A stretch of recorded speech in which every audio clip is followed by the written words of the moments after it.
ಹುಗ್ಗಿ ನಾನು ಮಾಡಿರೋ ಮಿಸ್ಟೇಕ್ನ ನೀವು ಯಾವತ್ತೂ ಮಾಡೋಕ್ಕೆ ಹೋಗಬೇಡಿ ಫ್ರೆಂಡ್ಸ್. ಇವಾಗ ನೋಡಿ ನಾನು ಹುಗ್ಗಿ ಮಾಡ್ಕೋಬೇಕು ಅಂದ್ಕೊಂಡೆ. ಸೊ ಫೈನಲಿ ಚೆನ್ನಾಗಿ ಬಂತು, ಬಟ್ ಒಂದು ಮಿಸ್ಟೇಕ್ ಆಯಿತು ನನ್ನ ಕಡೆಯಿಂದ. ಸೊ ಆ ಮಿಸ್ಟೇಕ್ ಯಾವುದು ಅಂತ ನೋಡೋಣ ಬನ್ನಿ.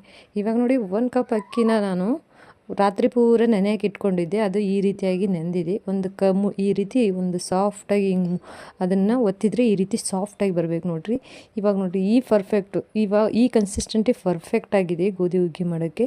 ನೋಡಿ ಇವಾಗ ಅದನ್ನು ಒಂದು ಬೊಗಣಿಗೆ ಹಾಕಿಬಿಟ್ಟು ಸ್ವಲ್ಪ ಅದಕ್ಕೆ ನೀರನ್ನು ಹಾಕೊಂಡ್ಬಿಟ್ಟು ಚೆನ್ನಾಗಿ ಕುದಿಯೋಕ್ಕೆ ಇಡ್ತಾ ಇದ್ದೀನಿ. ಸೊ ಇಲ್ಲಿ ತನಕನೂ ವ್ಯವಸ್ಥಿತವಾಗಿ ನಡೀತಾ ಇತ್ತು. ಬಟ್ ಇದನ್ನು ನಾನು ಏನಿಲ್ಲ ಅಂದರೂ ಒಂದು ಅರ್ಧ ಗಂಟೆ ಕುದಿಸ್ಕೋಬೇಕಾಗಿತ್ತು.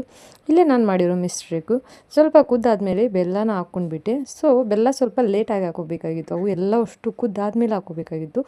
ಬಟ್ ನಾನು ಬೆಲ್ಲ ಬೇಗನೆ ಹಾಕೊಂಡಿಲ್ಲ. ಸೊ ಅಲ್ಲೇ ಮಿಸ್ಟೇಕ್ ಆಗಿದ್ದು. ಮಿಸ್ಟೇಕ್ ಆದರೂ ಪರವಾಗಿಲ್ಲ, ನಮ್ಮ ಹುಗ್ಗಿ ಮಾತ್ರ 1 ನಂಬರ್ ಆಗಿತ್ತು. ಬಟ್ ಅದನ್ನು ಮಿಸ್ಟೇಕ್ನ ಕವರ್ ಕೂಡ ಮಾಡಿಕೊಂಡೆ ನಾನು. ಯಾವ ರೀತಿ ಅಂತೀರಾ ನೋಡಿ, ಈ ರೀತಿಯಾಗಿ ಹುಗ್ಗಿ ಆಗಿದೆ. ತುಂಬ ಗಟ್ಟಿಯಾಗಿಬಿಡ್ತು ಬೆಲ್ಲ ಹಾಕಿದ ಮೇಲೆ. ಈ ರೀತಿಯಾಗಿ ಒತ್ತಿದ್ರೂ ಕೂಡ ಒತ್ತಾ ಇಲ್ಲ, ಅಷ್ಟೊಂದು ಬಿರುಸಾಗಿಬಿಟ್ಟಿತ್ತು. ಇವಾಗ ಏನು ಮಾಡಿದೆ ಅಂದರೆ ಸ್ವಲ್ಪ ಹೊತ್ತು ಇನ್ನೂ ಸ್ವಲ್ಪ ಕುದಿಸ್ಕೊಂಡಾದಮೇಲೆ ಅದನ್ನು ಒಂದು ಬೆಲ್ಲಣಿಗೆ ತೊಗೊಂಡ್ಬಿಟ್ಟು ಅದನ್ನು ಈ ರೀತಿಯಾಗಿ ಸ್ವಲ್ಪ ಒತ್ತಿ ಸ್ಮ್ಯಾಶ್ ಮಾಡಿಕೊಂಡೆ. ಸೊ ಇದರಿಂದ ಒಂದು ಹುಗ್ಗಿ ಏನಿದೆ ಅಲ್ವಾ, ಸ್ವಲ್ಪ ಸ್ಮ್ಯಾಶ್ ಆಯಿತು, ಚೆನ್ನಾಗಿ ಒಡೆದಂಗೆ ಆಯಿತು. ಸೊ ಇವಾಗ ಇದನ್ನು ಒಂದು ಲೆವೆಲ್ಗೆ ತಂದೆ ಅಂತ ಅಂದ್ಕೊಂಡೆ. ಸೊ ಫೈನಲಿ ಈ ರೀತಿ ಆಯಿತು, ಪರವಾಗಿಲ್ಲ, ಚೆನ್ನಾಗಾಯಿತು. ಇವಾಗ ನೋಡಿ ಈ ರೀತಿ ಆಗಿದೆ. ಸೊ ಇವಾಗ ಇದಕ್ಕೆ ನಾನು ಸ್ವಲ್ಪ ಮಸಾಲೆನ ಹಾಕ್ಕೊಳ್ತಾ ಇದ್ದೀನಿ. ಮಸಾಲ ಏನಪ್ಪ ಅಂತಂದರೆ ಒಣ ಕೊಬ್ಬರಿನ ತುರಿದಿಟ್ಕೊಂಡಿದ್ದೆ, ಮತ್ತು ಏಲಕ್ಕಿ, ಗಸಗಸೆ ಮತ್ತು ಸೋಂಪು ಇದನ್ನೆಲ್ಲವನ್ನು ಹಾಕ್ಕೊಂಡ್ಬಿಟ್ಟು ಸ್ವಲ್ಪ ಈ ರೀತಿಯಾಗಿ ಕುದಿಸ್ಕೊಂಡೆ.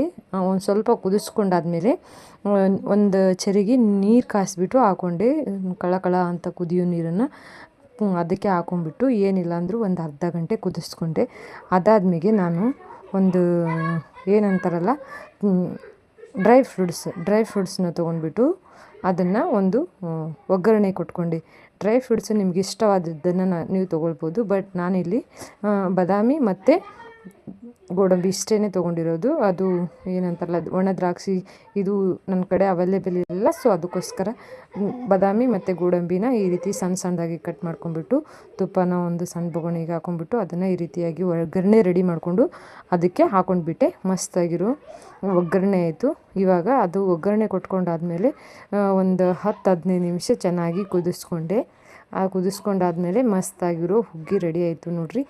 ಟೇಸ್ಟ್ ಮಾತ್ರ 1 ನಂಬರ್ ಆಗಿತ್ತು ನಿಜವಾಗ್ಲೂ. ನಾನು ಮಿಸ್ಟೇಕ್ ಮಾಡಿದ್ದೀನಿ ಅಂತಲೇ ಅನ್ನಿಸ್ಲಿಲ್ಲ ನಿಜವಾಗ್ಲೂ.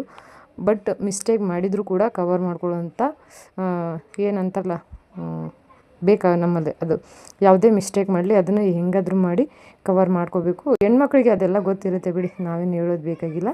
ಇವಾಗ ನೋಡಿ ಒಂದಿಷ್ಟು ಬಟ್ಲು ಹುಗ್ಗಿ ತೊಗೊಂಡ್ಬಿಟ್ಟು ಅದಕ್ಕೆ ಈ ರೀತಿಯಾಗಿ ಹಾಲನ್ನು ಹಾಕ್ಕೊಂಡ್ಬಿಟ್ಟು ಅದ್ರ ಜೊತೆಗೆ ಪಾಪಡಿನ ಹಾಕ್ಕೊಂಡ್ಬಿಟ್ಟು ಮಸ್ತಾಗಿ ನಾನು ಎಂಜಾಯ್ ಮಾಡಿದೆ, ಮತ್ತು ನನ್ನ ಮಗಳು ಕೂಡ ಎಂಜಾಯ್ ಮಾಡಿದ್ಲು. ಟೇಸ್ಟ್ ಮಾತ್ರ ತುಂಬ ಸಖತ್ತಾಗಿತ್ತು ಫ್ರೆಂಡ್ಸ್.